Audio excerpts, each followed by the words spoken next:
ভগবানের পরম প্রিয় মা লক্ষ্মী বা সীতা বা রাধা বা বিষ্ণুপ্রিয়া যদি কোনোদিন ভগবানের কাছে কিছু চান, বসে যাও মায়েরা, টুকটুক করে বসে যাও, হাঁটাহাঁটি করো না। হরে কৃষ্ণ। যদি ভগবানের কাছে তার প্রিয়জনেরা কিছু চায়, তিনি তো স্বতন্ত্র, তিনি তো ইচ্ছাময়, হয়তো নাও দিতেও পারেন, নাও দিতে পারেন, চাইলেই যে পাওয়া যাবে তার কোনো মানে নেই।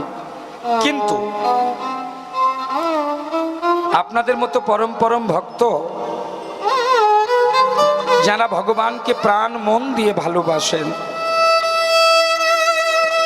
আপনারা যদি ভগবানের কাছে কিছু চান, ভগবান না দিয়ে থাকতে পারবেন না, কারণ তিনি ভক্ত বড় ভালোবাসে।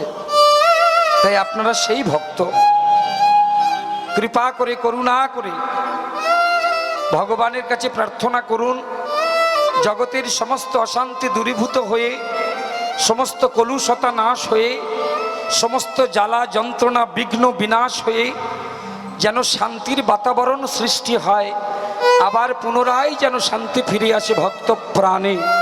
সেই উদ্দেশ্যে সবাই মিলে বদন ভরে বাহু তুলে একবার বলবেন, নিতাই গৌর প্রেমানন্দে হরি হরি বল, হরি বল, হরি হরি বল। আসুন। হরে কৃষ্ণ। বাহ,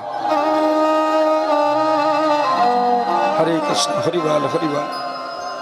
বেশ, ঠিক আছে, ছোট ছোট করে এইবার আমরা আস্বাদনে যাব লীলা সংকীর্তন। বাংলার একটি পবিত্র এবং তথা বড় উৎকৃষ্টতম আস্বাদন হচ্ছে এই লীলা সংকীর্তন। যে সংকীর্তনের প্রবক্তা যারা, বক্তা যারা, তারা হচ্ছেন পরম পরম সাধুগুরু বৈষ্ণব পদকর্তা।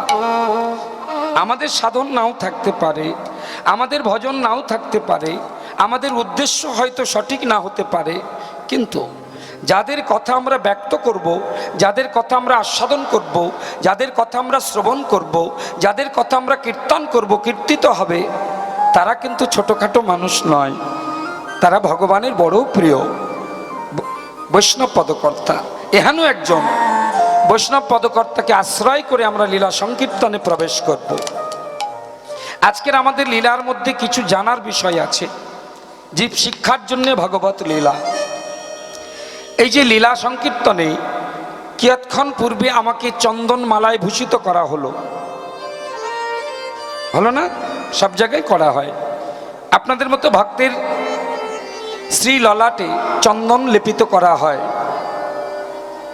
হরিবাসরে প্রথম এই মালা চন্দনটি প্রকাশিত হয়েছিল কবে, কে দিয়েছিল, কাকে দিয়েছিল? এক, আমরা জানতে পারবো সন্ধ্যাবেলায় তুলসী তলায় মায়েরা প্রদীপ দান করে কেন। আমরা জানতে পারবো দিনের বেলাটায় এত আলোকোজ্জ্বল, এত সুন্দর আলোকময়, আলোকদীপ্ত, কিন্তু রাত্রিবেলাটা কেন এত অন্ধকার, কেন এত কালো? এগুলো আমরা আজকে জানতে পারবো। আমরা জানতে পারবো যে আজকে আমরা মনুষ্য হয়ে জন্মগ্রহণ করেছি, মনুষ্য জাতি। এই মনুষ্য জাতির সৃষ্টি কোত্থেকে হলো, কে তার স্রষ্টা, কবে সৃষ্টি হলো, উদ্দেশ্য কি, এসবই আমরা লীলার মধ্যে মধ্যে আস্বাদন করি। যাই হোক, চলুন আমরা নিতাই চরণ আশ্রয় পূর্বক গৌর চরণের দাসানুদাস হয়ে লীলা সংকীর্তনে ব্রতী হই।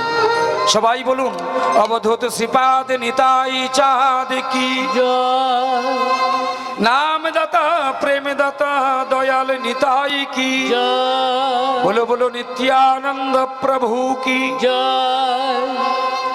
সবাই জয় দিয়েছেন না শুধু হাত তুলেছেন? একটু বলতে হবে।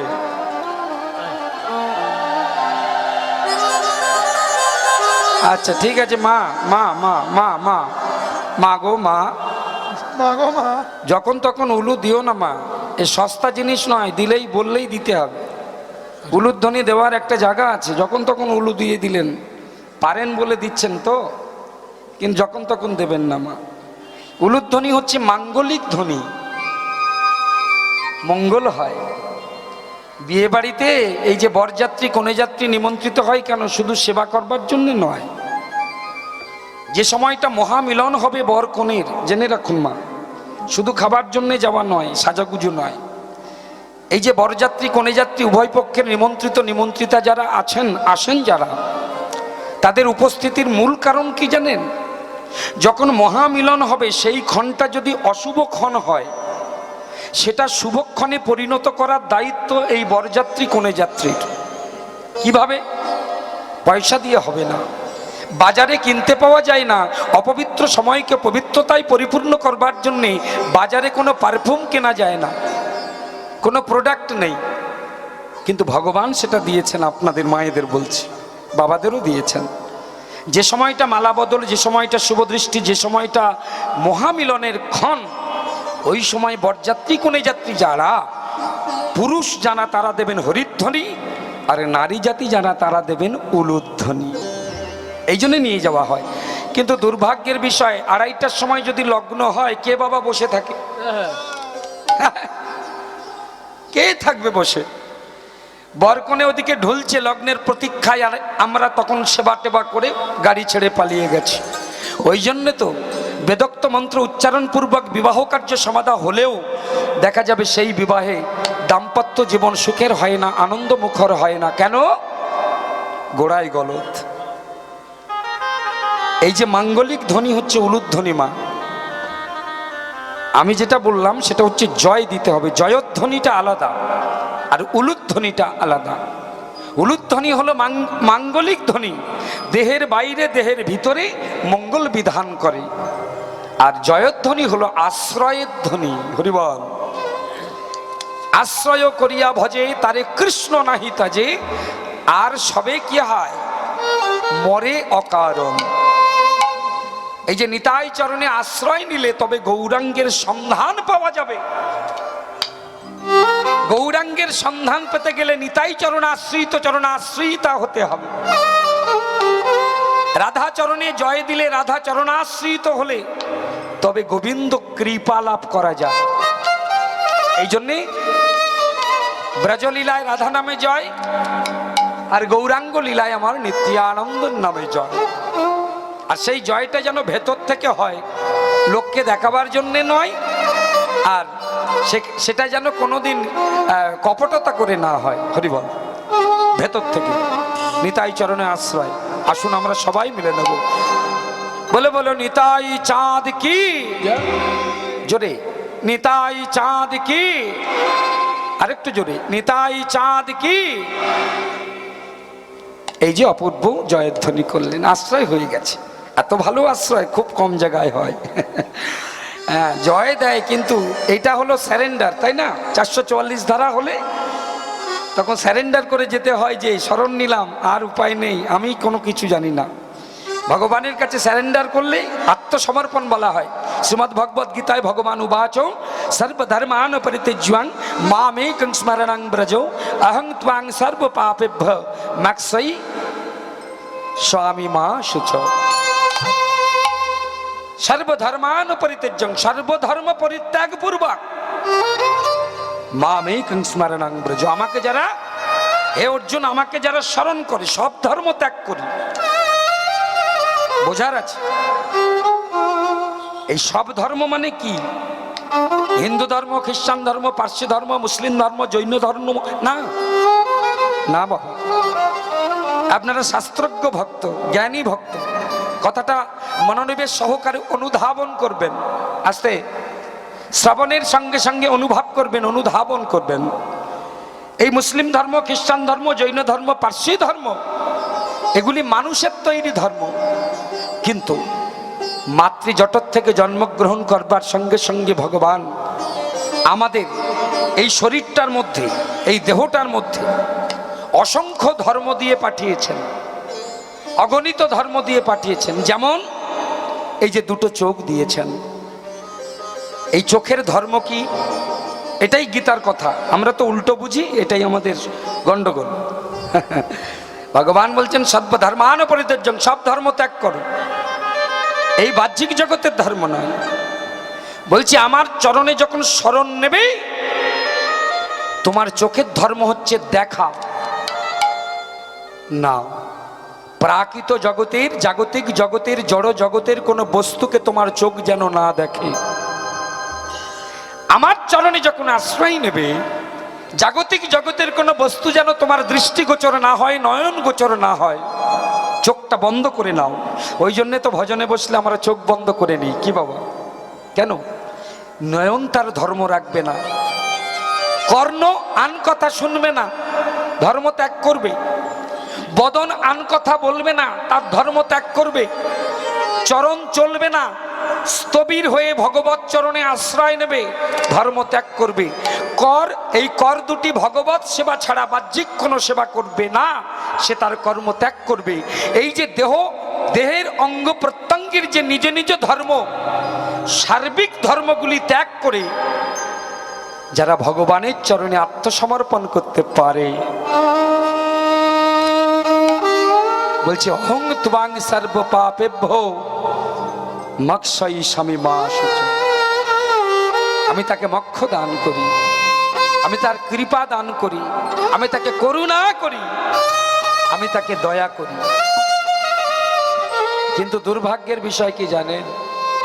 ভগবানের করুণা ঝরে ঝরে পড়ছে গো, কিন্তু সেই করুণা আমরা লাভ করবার অধিকার নিতে পারছি না। করুণা আছে, কৃপা আছে, যেটা ভগবানের কাছে ভিক্ষা করতে যান। আপনারা সব বোদ্ধা শ্রোতা, জ্ঞানী শ্রোতা, বিবেকবান শ্রোতা, শাস্ত্রজ্ঞ ভক্তবৃন্দ, মন দিয়ে শুনুন। ভগবানের কৃপা ঝরছে না। এই যে সূর্য উদয় হয়েছে, এটা আমাদের ইচ্ছায় নয়, ভগবত ইচ্ছায়। সূর্য তার কিরণ দিয়ে জগৎকে ধন্য করছে, চরণ তার কিরণ দিয়ে, চন্দ্র তার কিরণ দিয়ে জগৎকে ধন্য করছে, নদী তার জোয়ারের জল দিয়ে জগৎকে ধন্য করছে। অবিরত ভগবানের করুণার ফুল, কৃপার ফুল ঝরে ঝরে পড়ছে, কিন্তু আমরা সেই ফুল শিরে ধরতে পারছি না। এটা আমাদের দুর্ভাগ্য। তাই বাংলার রসিক কবি তিনি সুন্দর একটি কথা বলেছেন, তব হে ভগবান তব আশিস কুসুম ধরি নাই শিরে, পায়ে দোলে গেছি চাহি নাই ফিরে, তব আশিস কুসুম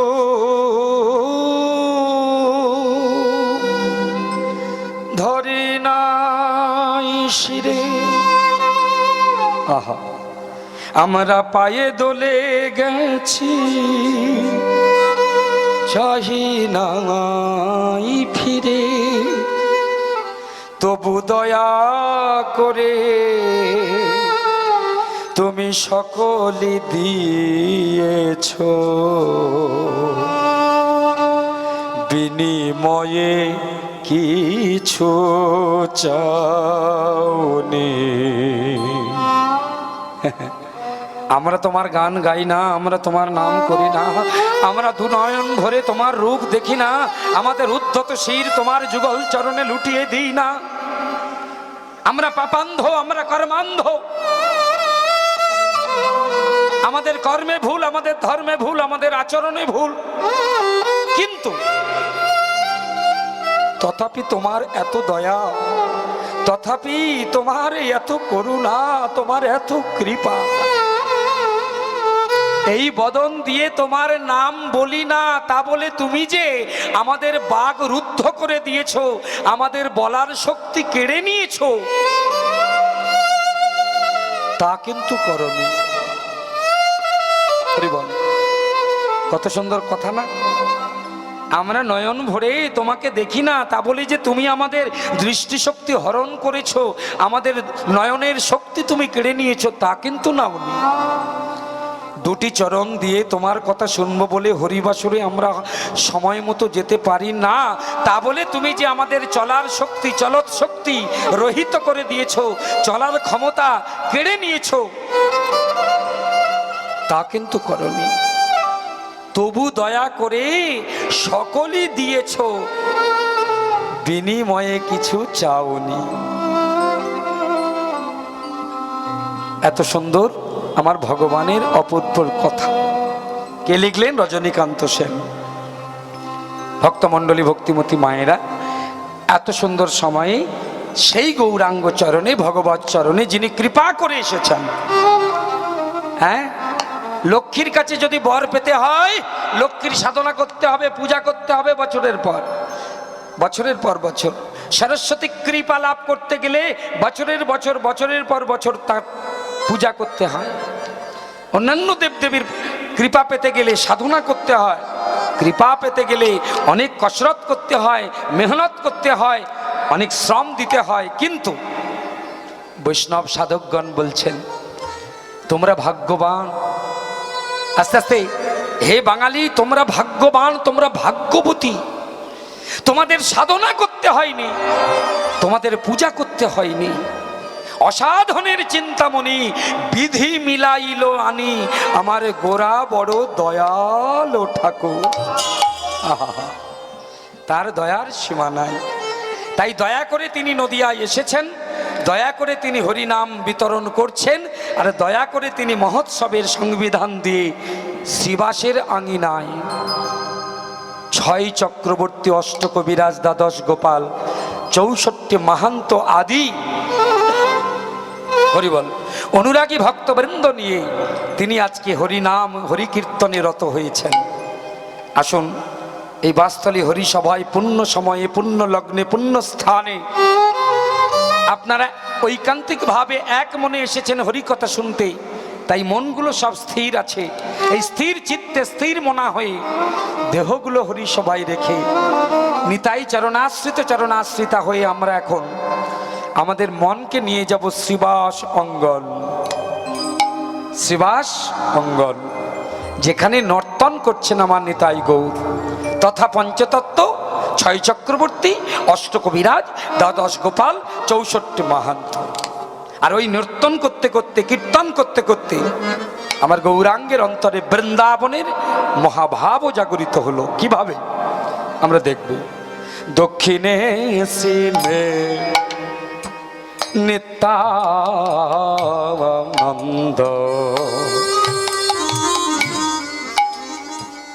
বামে গদাধর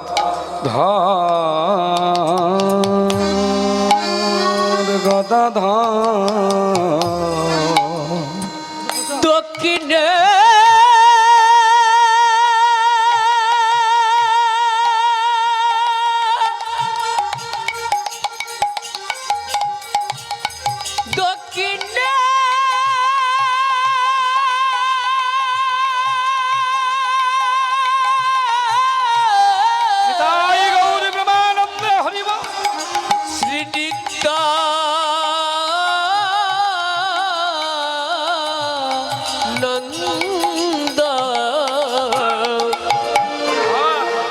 বামে গদা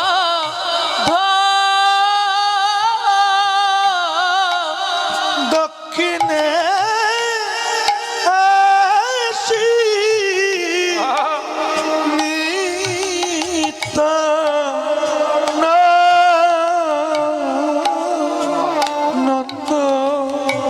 বামে গদাধর, বামে গদাধর, শ্রীবাসের আঙিনা মাঝে আমার গৌর রসরাজে, তার অন্তরে ব্রজভাব বিরাজে। তাই মধ্যাসনে নাচে আমার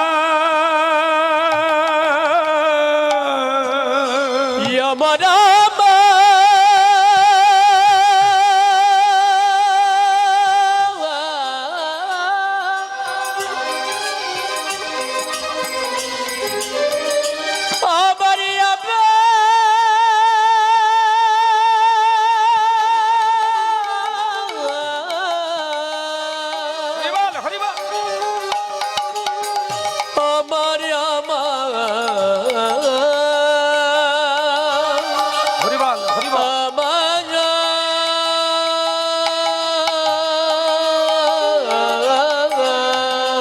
মধ্যাসনে নাচে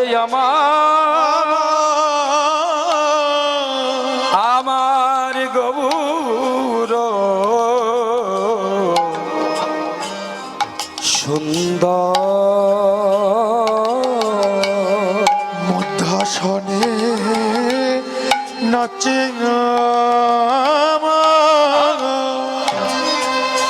গৌর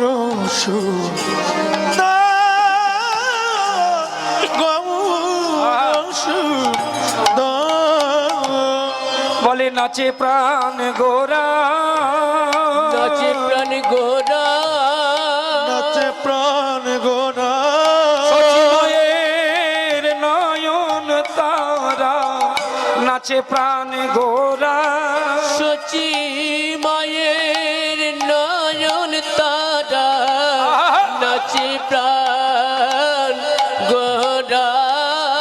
আমার গদা ধরে প্রাণ ভ্রমরা নাচে প্রাণ গোরা, আমার কথা ধরে প্রাণ ভ্রমরা নাচে প্রাণ গোরা, গদাধরের প্রাণ ভ্রমরা নাচে প্রাণ গোরা, আমার কথা ধরে প্রাণ ভ্রমরা নাচে প্রাণ গোরা, আমার বিষ্ণু প্রিয়ার চিত চোরা নাচে প্রাণ গোরা, আমার বিষ্ণু প্রিয়ার চিত ছড়া নাচে প্রাণ গোরা, বিষ্ণু প্রিয়ার চিত্ত চোরা নাচে প্রাণ গোরা, আমার ভাবের গোরা রসের গোরা নাচে প্রাণ গোরা, আমার ভাবের গোরা রসের গোরা, আমার ভক্তগণের মন চোরা, আমার ভাবের গোরা রসের গোরা, ভক্তগণের তাই গৌর জমানন্দে ভাবের গোরা রসের গোরা নাচে প্রাণ গোরা।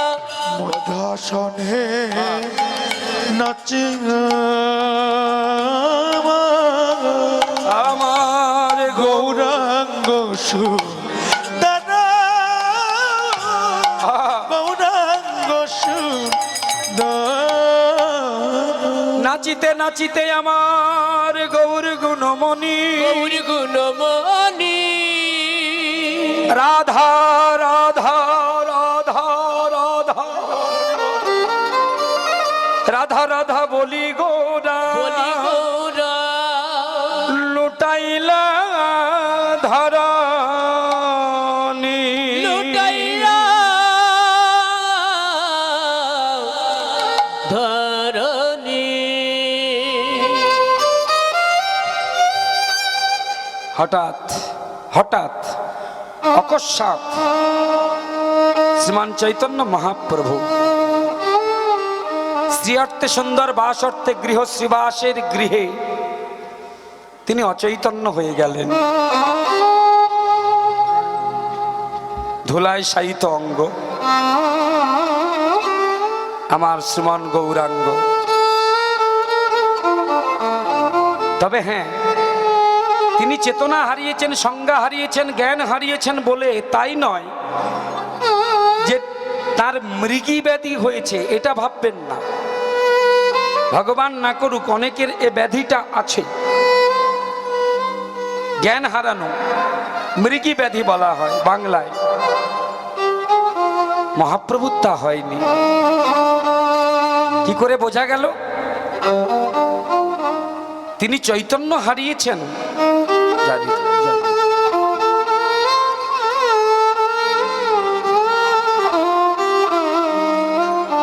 प्रेम से बोलो निताई गौर प्रेमानंदे हरि हरि हरि बोल हरि बोल।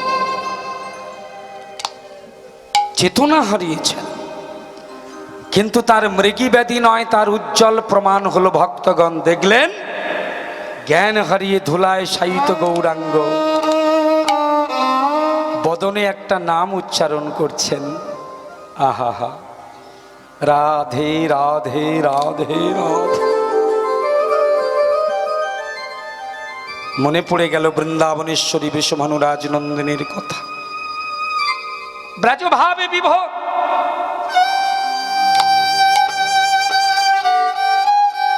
গৌর সুন্দর, অঙ্গে দেখা গেল সাত্ত্বিক ভাবের বিকার। সেদকম্প রোমাঞ্চ स्वरो भंगस्सु बेपथु बैबन्नम अश्रु प्रलयो এই অষ্টসাত্ত্বিক ভাব ও দশা প্রাপ্ত গৌরাঙ্গ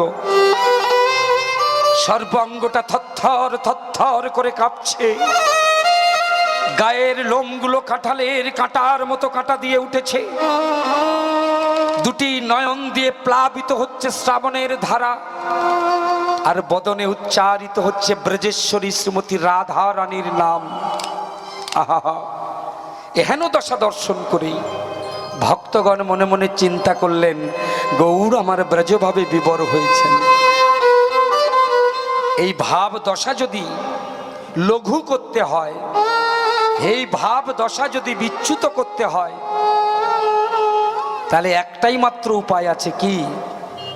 গৌরাঙ্গের কর্ণে হরি কৃষ্ণ নাম দান করা।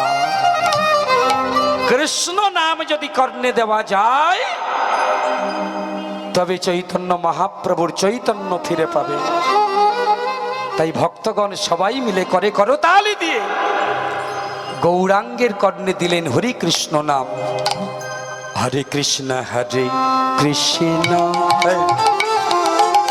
সবাই মিলে আমার সঙ্গে একটু করতালি দিতে দিতে। তবে বলে রাখি আপনাদের, আপনারা যারা করতালি দিচ্ছেন, এই করতালির শব্দটা যেন নিজের করের শব্দ, নিজের কর্ণ না শুনতে পায়। সতর্কীকরণ করলাম, আমি নয়, শাস্ত্র করেছেন, শাস্ত্রের হয়ে আমি আপনাদেরকে জানাচ্ছি। এই করতালির শব্দটা যেন কর্ণ পর্যন্ত না যায়। কেন? আপনারা তো পরম ভক্ত, মনের আনন্দে হরিকৃষ্ণ নামের সঙ্গে করতালি দিচ্ছেন, কিন্তু হরিবাসর সংলগ্ন যত বৃক্ষ আছে, সেই বৃক্ষগুলিতে যদি কোনো পক্ষী, কোনো পাখি সেখানে বসে বসে হরে কৃষ্ণ নাম শোনে, এই হরিকথা শোনে বসে বসে, আর আপনারা যদি করে করতালি জোরে জোরে সবাই দেন, ভয় পেয়ে যদি তারা বৃক্ষ ছেড়ে পালিয়ে যায়, হরিবল। এগুলো অনুভবের বিষয়, এগুলো শিখতে হয় না আর শেখাতে লাগে না। তাহলে নাম অপরাধ হবে, সেবা অপরাধ হবে, বৈষ্ণব অপরাধ হবে। তাই খুব সাবধানে করতালি দেবেন। আসুন। কৃষ্ণ হরে কৃষ্ণ, কৃষ্ণ কৃষ্ণ হরে হরে, হরে রাম হরে রাম, রাম রাম হরে হরে। হরে কৃষ্ণ কৃষ্ণ, কৃষ্ণ কৃষ্ণ হরে হরে, হরে রাম রাম রাম হরে হরে। হরে কৃষ্ণ কৃষ্ণ, কৃষ্ণ কৃষ্ণ হরে হরে, হরে রাম রাম, রাম রাম হরে হরে। নাম ভজ নাম চিন্ত, নাম করো নাম ভজ নাম চিন্ত, নাম করো হরি নাম নাম ভজ নাম চিন্ত, নাম করো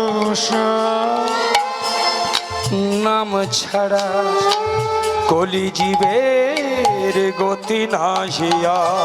হরে কৃষ্ণ কৃষ্ণ, কৃষ্ণ কৃষ্ণ হরে হরে।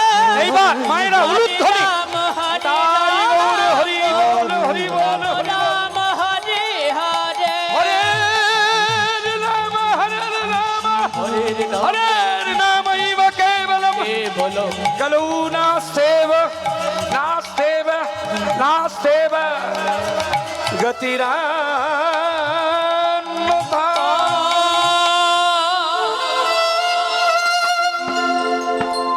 হরিনাম উচ্চারণ কইলা কর্ণমূলে, হরিনাম শুনে শ্রী গৌরাঙ্গ উঠিলা বদন তুলে। ভক্তগণের বদন পানে তাকাইয়া রয়, হেন কালে কাঁদি কাঁদি বলে গোরা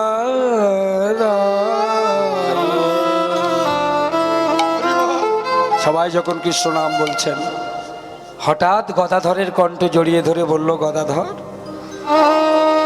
এত সুন্দর করে হরিনাম তোমরা যে আমায় শোনালে, আমার ভিতরের ব্রজভাবের সমস্ত জ্বালা দূরীভূত হলো।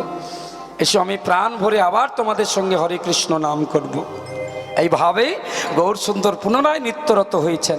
আর এই নৃত্য শুরু করেছেন ঠিক এমন সময় গৌরাঙ্গের লক্ষ্য পড়ে গেল শ্রীবাস অঙ্গনের দরজার দিকে। শ্রীবাস অঙ্গনের দরজার দিকে ভক্তমণ্ডলী, আমার ভক্তিমতী জননীগণ, নবদ্বীপ দর্শনে গিয়ে আপনারা যারা শ্রীবাস অঙ্গন দর্শন করেছেন, শ্রীবাস অঙ্গনের বহির দরজার প্রবেশদ্বারের বাম পার্শ্বে, বোঝা গেল, প্রবেশ করবেন ঠিক বাম দিকে।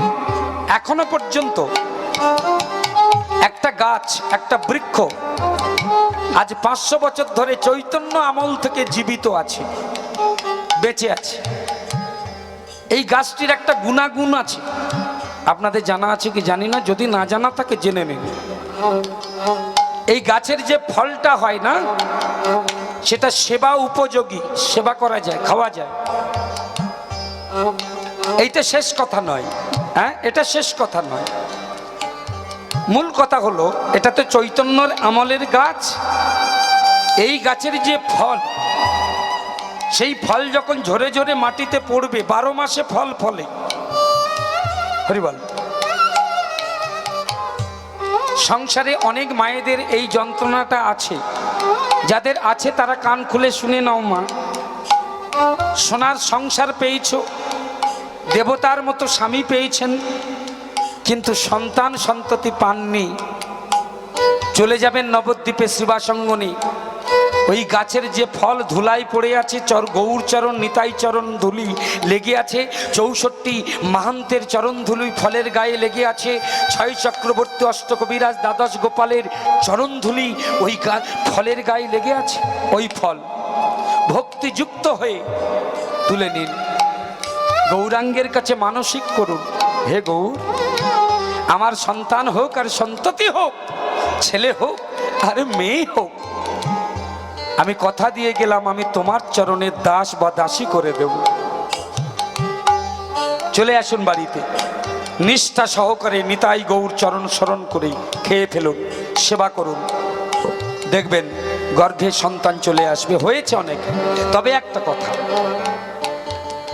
বিশ্বাসে মিলাই বস্তু, তর্কে বহুদূর। যদি বলেন এত বড় বড় ডাক্তার দেখিয়েছি, ওই ফলেই হয়ে যাবে, দূর, তা হয় কোনো দিন, খাবেন না। আমি বলছি দয়া করে, দরকার নেই আপনার, যদি বিশ্বাস থাকে সেবা করবেন। আসলে গাছটার নাম কি জানেন? এই গাছের ফল সেবা করলে কুল রক্ষা হয়, কুল রক্ষা হয়, মানে বংশ রক্ষা হয়। সেই জন্যে গাছটির নামই হলো কুল, কুল গাছ। বুঝা গেল? ওই কুল গাছের পাশে ওই কি বলবো 20-22 বছরের একটা যুবক ছেলে এসে দাঁড়িয়েছে। কি নাম জানেন? এই ছেলেটি 5 বছর বয়সে গোপীনাথকে নাড়ু খাইয়েছিল, ছেলে খেলা নয়। বর্ধমান জেলার শ্রীখণ্ড গ্রামে জন্ম। মায়ের নাম সত্যভামিনী, বাবার নাম হচ্ছে মুকুন্দ সরকার। যার মেজ কাকার নাম নরহরি সরকার ঠাকুর, যার পদাবলী বৈষ্ণব গ্রন্থের পাতায় পাতায় স্বর্ণাক্ষরে লেখা আছে। সেই নরহরি সরকারের ভাতুষপুত্র তথা মুকুন্দ সরকারের পুত্র। নামটি যখন বলবো রঘুনন্দন, তখন আপনারা একটু প্রণাম করবেন, রঘুনন্দন। ওই দরজার কাছে দাঁড়িয়ে অপলক নেত্রী নিতাই গৌর ভঙ্গিমাটি দেখুন, শিবাসঙ্গনের মাঝখানে নিতাই গৌর নৃত্য করছেন, তথা পঞ্চতত্ত্ব 6 চক্রবর্তী সবাই নাচছেন। আর গৌরাঙ্গ তো সবার থেকে একটু বেশি উঁচু, গৌরাঙ্গ সবার থেকে একটু বেশি উঁচু। কেন? তিনি জানতেন লক্ষ লক্ষ ভক্তের মাঝখানে দাঁড়িয়ে আমি যখন নৃত্য করব, হরিবোল, এই জন্যে তাকে করুণাময় বলা হয়, এমনি এমনি নয়। লক্ষ লক্ষ ভক্তের মাঝখানে, সে নবদ্বীপ হোক আর পুরীধামে রথযাত্রায় হোক, নবদ্বীপে হোক, দক্ষিণ ভারতে হোক আর পুরীধামে রথযাত্রায় হোক, লক্ষ লক্ষ ভক্তের মাঝখানে দাঁড়িয়ে আমি যখন নৃত্য করব, লক্ষ লক্ষ ভক্তের মাঝখানে দাঁড়িয়ে আমি যখন হরি কীর্তন করব, আমার বদন দর্শন করবার জন্যে ভক্ত চকর পাখি যারা, তারা আমার বদন চাঁদ তার সুধা পান করবার জন্যে তারা প্রতীক্ষা করবে। সুতরাং আমি যদি একটু দীর্ঘ না হই, যদি আমি লম্বা না হই, আমি উচ্চতা বিশিষ্ট না হই, আমি ভক্ত বাঞ্ছা পূর্ণ করতে পারবো না। ভক্ত বাঞ্ছা ভগবান, ভক্ত বাঞ্ছা পূর্ণকারী ভগবান নাম রক্ষা করতে পারবো না। ওই জন্য আমরা প্রত্যেকে এখানে যারা উপস্থিত হয়েছি, কাছে দূরে যেখানে থাকুন, নারী পুরুষ নির্বিশেষে, আমরা প্রত্যেকেই কিন্তু নিজেদের হাতের 3.5 হাত উচ্চতা আমাদের প্রত্যেকের, কিন্তু গৌরাঙ্গ ছিলেন নিজের হাতে 4 হাত লম্বা। হা হা, 4 হাত। আর হাতগুলো কেমন জানেন? তার একটা প্রণাম মন্ত্র আছে, আজানুলম্বিত ভুজৌ কনকাবধাতৌ স্বংকীর্তনৈকো ফীতরৌ কমলায় তক্ষৌ। আজানুলম্বিত বাহু, আমার দিকে তাকান। এই যে আমি কৃষ্ণপদ হালদার সোজা হয়ে দাঁড়িয়েছি, দেখুন আমার হাত দুটো জানুর উপরে আছে। জানু মানে হাঁটু, হাঁটু পেরিয়ে যায়নি, জানুর উপরে আছে। আপনাদেরও তাই। কিন্তু আমার চৈতন্য মহাপ্রভু যখন সোজা হয়ে দাঁড়াতেন না, তার হাত এত বড় ছিল, এত দীর্ঘ ছিল, জানু পেরিয়ে যেত। আজানুলম্বিত ভুজৌ, ভুজ মানে বাহু, সেই হাতের 4 হাত লম্বা দীর্ঘ ছেলেটি দেখতে পাচ্ছি সবার মাঝখানে। আহা, 16 কলায় পরিপূর্ণ নিষ্কলঙ্ক চাঁদের মতো শিবাসঙ্গন রূপ, গগন মাঝে উজ্জ্বল নক্ষত্র স্বরূপ আমার গৌর চাঁদ বিরাজ করছে। গৌর বদন চাঁদ থেকে হরিনামের সুধা যেন ঝরে ঝরে পড়ছে। গৌর অঙ্গ থেকে যেন তার করুণার কিরণ বিচ্ছুরিত হচ্ছে। আহা, সেই করুণার কিরণে উদ্ভাসিত ওই রঘুনন্দন দাঁড়িয়ে দাঁড়িয়ে গৌরাঙ্গের বদন দর্শন করছে। আর কি বলছেন? অন্তরের কথা। আপনারাও তো ভক্ত, আপনারাও যদি গৌরকে এমন সামনে দেখতে পেতেন, তাহলে আপনারা কি বলতেন না? কি বলছি? গোবর হে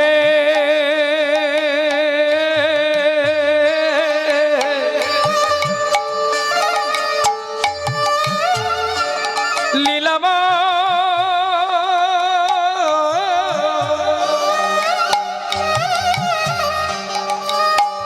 রসম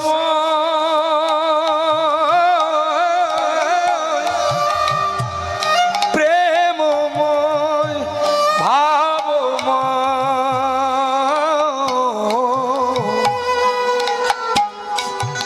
তুমি নাকি জগন্নাথ, তুহু জগন্নাথ জগতে কহাবসি, জগবাহির নয় মই ছাড়, এইবার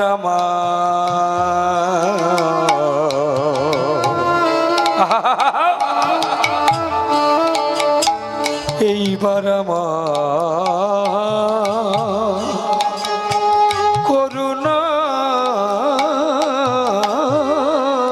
করো। হেন কালে আইল তথা শ্রী রঘুনন্দন, হেন কালে আইলা তথা শ্রী রঘুনন্দন, হেন কালে আইল তথা শ্রী রঘুনন্দন, হেন কালে আইল তথা শ্রী রঘুনন্দন, হেন কালে আইলা তথা শ্রী রঘুনন্দন, হেন কালে আইল তথা শ্রী রঘুনন্দন। আস্তে আস্তে ভগবানের দর্শনে যখন যাবেন, মায়েদের বলছি শুধু হাতে যাবেন না। ভগবত দর্শনে গেলে, গুরু দর্শনে গেলে শুধু হাতে যেতে নেই। এটা শিক্ষা দিলেন আমার ভক্ত রঘুনন্দন, যিনি 5 বছর বয়সেই আমার গোপীনাথকে নাড়ু খাইয়েছেন। পাথরের গোপীনাথকে, ছেলে খেলা নয়, কম অনুরাগের কথা নয়। আহা হা, তিনি হাতে করে এনেছেন গৌর সেবার জন্যে। এই যে বলছিলাম না, কীর্তনিয়াকে, সম্প্রদায়কে, ভক্তবৃন্দকে মাল্যচন্দন প্রথম দিয়েছিল কে এবং কাকে, কাদেরকে? এই ছোট্ট ছেলেটাই দুখানা মালা গেঁথে এনেছেন, নিজের হাতে ফুল তুলেছেন। তবে আমার আপনার ঘরের সাধারণ ঘরের ফুল তোলার মতো নয়। আমরা তো ফুল তুলতে অধিকাংশ ভক্ত জানি না। যারা জানেন তাদের কথা বলছি না, অপরাধ নেবেন না। এই ফুল চয়ন করা, হ্যাঁ, দুর্বা চয়ন, তুলসী পত্র চয়ন, বিল্লপত্র চয়ন, এগুলোর বিধান আছে বাবা। হরিবল। গাছের কাছে গেলাম, ভালো ভালো ফুল ফুটে আছে, শুধু ছিঁড়ে নিলাম, সাজি ভরে নিয়ে অঞ্জলি দিল না, না। হরিবল। তুলসী বৃক্ষের কাছে, ভক্তি মায়ের কাছে তুলসী পত্র চয়ন করার বিধান আছে, তার মন্ত্র আছে। যদি মন্ত্র না মনে রাখতে পারেন, মুখস্থ না বলতে পারেন, দরকার নেই, নিজের মন থেকে বলবেন, হে ভক্তি মা, আমি গৌর গোবিন্দের সেবা দেব। হে ভক্তি মাতা, তুমি আমার করুণা করো।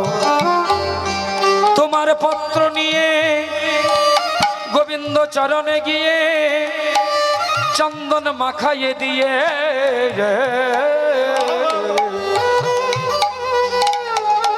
আমি গৌর গোবিন্দের সেবা করব। তুমি আমায় পত্র দাও।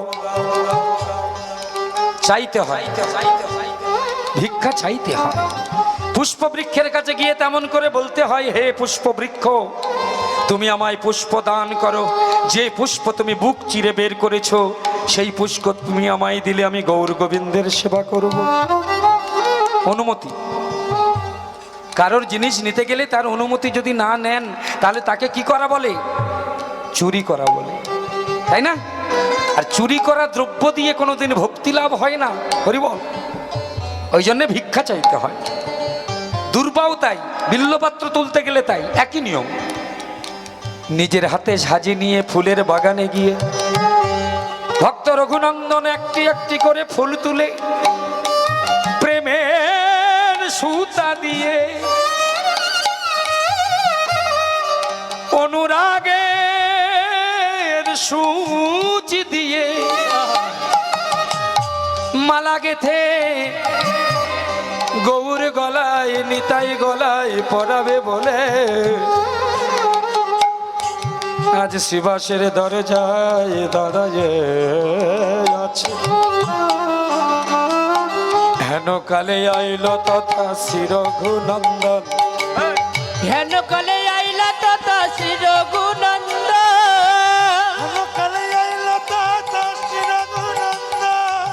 হেন কালে আইলা তথা শ্রী রঘুনন্দন।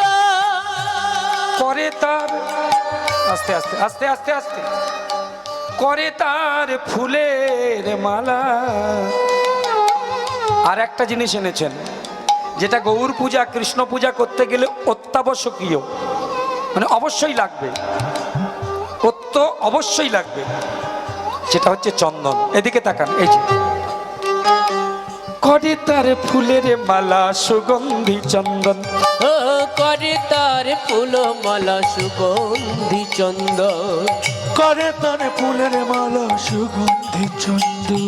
মালা পরাবে বলে, মালা পরাবে বলে, পরাবে মালা পরাবে বলে, নিতাই আর গৌর গলে পরাবে বলে, নিতাই আর গৌরের গলে পরাবে বলে, তায়ার গৌরের গলে পরাবে বলে, বলে গৌর নিতাই আর গৌরের গলে পরাবে বলে, নিতাই আর গৌরের গলে। দয়াল গৌর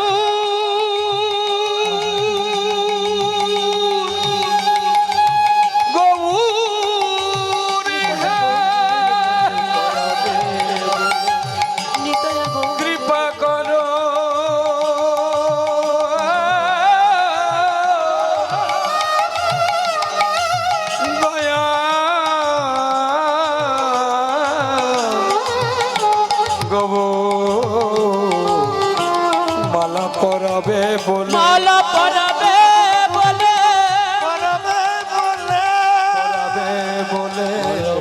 যাবে। ভক্ত ভগবান, ভক্তের ভগবান বুঝতে পেরেছেন। দরজায় অপেক্ষমান ভক্ত এনেছেন মালা আর চন্দন, কিন্তু বৈষ্ণব সমাগম হেতু আসতে প্রচন্ড ভিড়, বৈষ্ণব ভক্তের ভিড়। শান্তিপুর, নদিয়া, ফুলিয়া সর্বত্র ভক্তবৃন্দ এসেছেন শিবাসঙ্গনে গৌর দর্শনে। তাই সকল ভক্তের একদম পশ্চাতে দাঁড়িয়ে রয়েছে ভক্ত রঘুনন্দন, যাবার সাহস হচ্ছে না। কিন্তু অনুরাগী ভক্ত বদন দেখে আমার গৌর সুন্দর ইচ্ছা প্রকাশ করলো, এই জন্য তিনি করুণাময়। তিনি নিত্যানন্দ দক্ষিণে দাঁড়িয়েছিল, নিত্যানন্দকে ডেকে বলল, নিতাই দাদা বলো, নিতাই দাদা বলো, যাও। ওই দেখো কুল বৃক্ষের তলদেশে একজন দাঁড়িয়ে আছে, প্রতীক্ষা করছে তোমার আর আমার গলায় মালা চন্দন দেবে। আজ ইতিহাস সৃষ্টি হবে বাংলার মাটিতে, যেখানে হবে হরিনাম, হরি সংকীর্তন, খোল বাজবে, করতাল বাজবে। যেখানে ভক্তবৃন্দের সমাগম হবে, সেখানে মাল্যচন্দনে ভূষিত হবে ভক্ত। ইতিহাস সৃষ্টি হবে বাংলায়। যাও, আর দেরি করো না, নিয়ে এসো ছেলেটাকে। গৌরাঙ্গের আদেশ পেয়ে নিত্যানন্দ প্রভু গেলেন।